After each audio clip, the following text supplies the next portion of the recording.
مقدس بونیفس بشپ اور شہید، اور ان کی عید 5 جون کو منائی جاتی ہے۔ آپ وینفریڈ امیر معزز گھرانے میں جنوبی انگلینڈ کے ویسکس سلطنت میں 672 میں پیدا ہوئے۔ آپ نے کیتھولک تربیت کے ساتھ ساتھ اچھی تعلیم بھی حاصل کی۔ جب مشنری راہب آپ کے آبائی شہر میں آئے تو آپ ان سے بہت متاثر ہوئے اور ان کے نقش قدم پر چلنا چاہتے تھے۔ ابتدا میں آپ کے والد نے آپ کی اس خواہش کی مخالفت کی، لیکن پھر آخرکار آپ کو اجازت دے دی گئی۔ پہلے 7 سال آپ کے لیے آپ کو قریبی بینیڈکٹن راہب خانے میں تعلیم کے لیے بھیجا گیا اور پھر 100 میل دور نرسلنگ خانقاہ میں بھیجا گیا، جہاں آپ نے مطالعہ اور دعائیہ زندگی میں اعلیٰ کارکردگی کا مظاہرہ کیا اور کچھ عرصہ وہاں پڑھاتے رہے۔ اس دور میں آپ نے لاطینی گرامر کا ایک مجموعہ، نظمیں اور پہیلیاں بھی تحریر کیں، اور پھر بینیڈکٹن راہب کے طور پر 30 سال کی عمر میں کہانت کا ساکرمنٹ حاصل کیا۔ نوجوان کاہن ہوتے ہوئے جلد ہی آپ نے ممتاز معلم اور مبلغ کے طور پر شہرت حاصل کر لی، جو پاک نوشتوں میں خوب مہارت رکھتا تھا، اور ساتھ ہی ایک بہترین منظم اور سفارتکار کے طور پر بھی ابھر کر سامنے آئے۔ فادر بننے کے تقریباً 10 سال بعد 716 میں آپ اپنے صدر راہب کی اجازت سے ہالینڈ، نیدرلینڈ تشریف لے گئے۔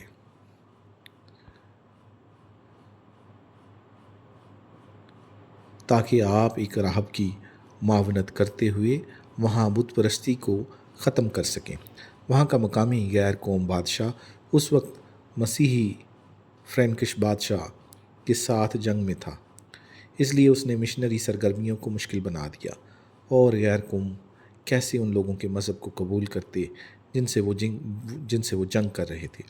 آپ نے اس بات کا اندازہ لگایا کہ فرینکش کلیسیا کو ابھی نشو و نما پانے کے لیے منظم اور مستحکم ہونے کی ضرورت ہے، لہٰذا آپ واپس تشریف لے آئے۔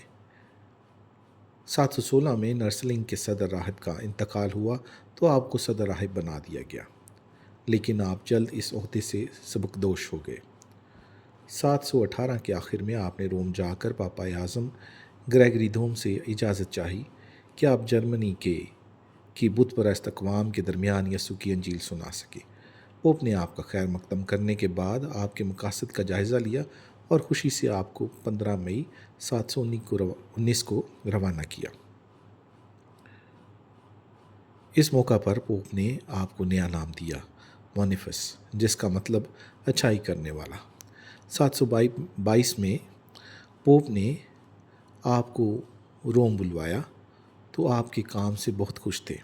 انہوں نے آپ کو جرمنی کا بشپ مخصوص کیا اور فرینکش بادشاہ اور کئی ڈائسس کے نام آپ کے ہاتھ خطوط بھیجے، جن میں ان کو آگاہ کیا کہ اب آپ ان سب کے انچارج بشپ ہیں۔ اس نئے اختیار کے بعد آپ نے فرینکش کلیسیا کو بہتر طور پر منظم کرنے کا کام شروع کیا، نئی خانقاہوں اور گرجوں کی تعمیر کی، اور کیتھولک مسیحیوں اور غیر قوموں کے درمیان تعلقات کو بہتر بنانے کے لیے خاصی جہد کی۔ آپ نے جلد ہی غیر قوم لوگوں کے دلوں میں اپنی جگہ بنا لی اور کئی لوگوں کو کیتھولک ایمان کی طرف راغب کیا۔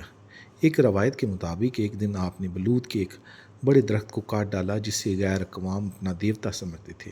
جیسے ہی آپ نے اس پر کلہاڑا مارا، ہوا اسے دور اڑا لے گئی۔ غیر قوم لوگ حیران تھے کہ ان کے گرج کے دیوتا تھور نے درخت کو کاٹنے والے بشپ کو کچھ نہ کیا اور درخت آسانی سے اڑ گیا۔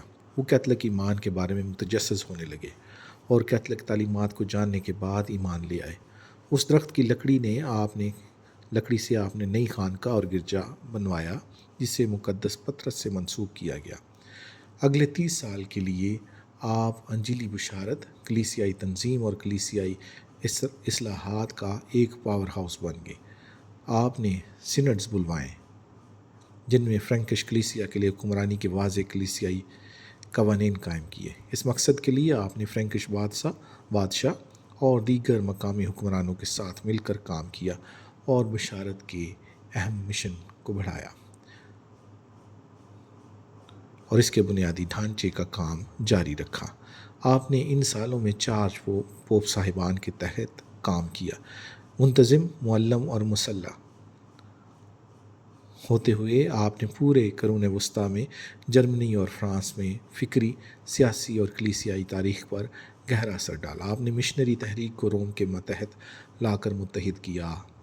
اپنی قائم کردہ خانقاہوں میں بشپ اور اساتذہ فراہم کر کے بہت سی نسلوں تک اپنے فرینکش سلطنت میں معیار زندگی کو نمایاں طور پر بہتر بنایا۔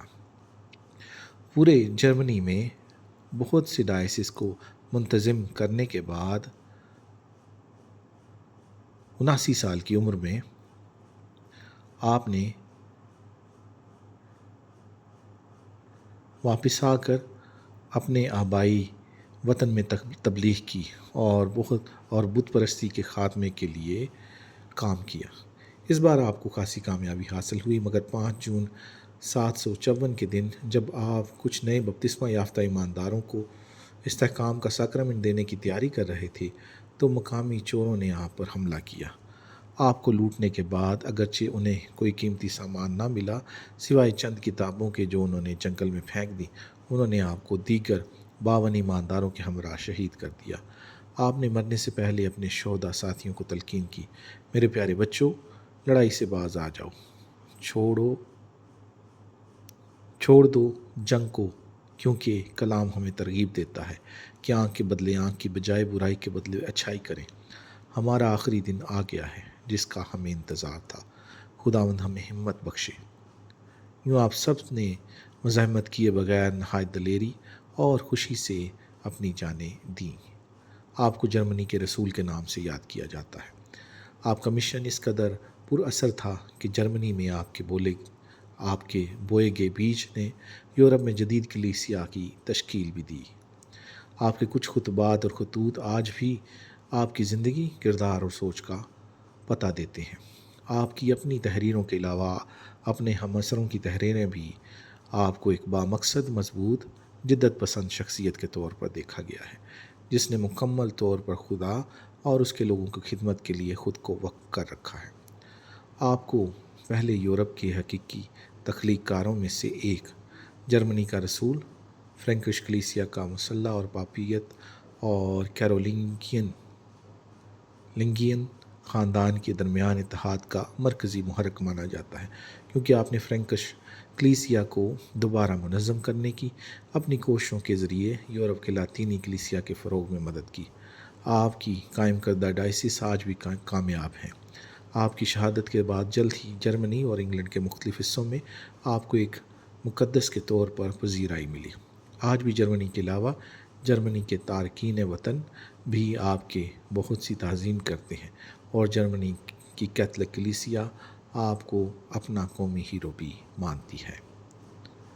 یہ تحریر سسٹر سوسن سردار کی ہے۔